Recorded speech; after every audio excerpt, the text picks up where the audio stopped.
politique, cette semaine, Dilma Rousseff. Les députés ont lancé la procédure de destitution de la présidente brésilienne de gauche qui doit faire face à une contestation populaire de plus en plus dense. 3 millions de personnes ont manifesté contre elle dans plusieurs villes du pays pour dénoncer un système corrompu. Stéphane Leroyer. La fourchette est large, mais l'image est impressionnante. De 3 millions selon la police à 6 millions pour les organisateurs dans 240 villes du Brésil. Les plus importantes manifestations contre Dilma Rousseff depuis celle de juin 2013.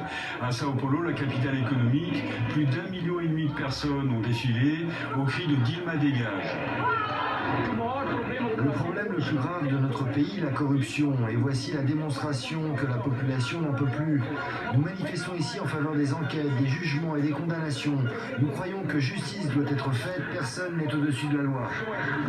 Dans un pays qui conjugue actuellement une très grave crise économique et un gros scandale de corruption qui touche le pouvoir, l'ensemble de la classe politique est totalement déconsidéré aux yeux de la population. C'est essentiellement Dilma Rousseff qui était visée dans les cortèges. Dans quelques jours, le Parlement brésilien doit se prononcer pour ou contre la démission de la chef de l'État. Pour beaucoup au Brésil, avec ces manifestations, la droite brésilienne voulait faire pression sur les députés. Ces protestations n'ont pas le pouvoir de changer ce qui se passe. Cependant, ce qui se passe est très inquiétant. Depuis le 2 janvier de l'année dernière, dès que Rousseff a commencé à gouverner, une tentative de coup d'État a été lancée.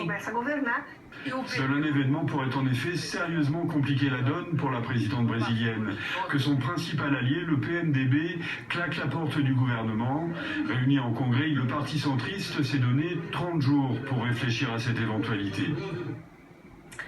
Et le retour au gouvernement de Luiz Inácio Lula n'aura pas duré longtemps. À peine investi chef de cabinet de Dilma Rousseff, un juge a suspendu sa nomination. Car l'ancien président est lui-même englué dans le scandale de pots de vin autour du géant pétrolier étatique Petrobras. Cette nomination aurait été orchestrée pour éviter à Lula un placement en détention.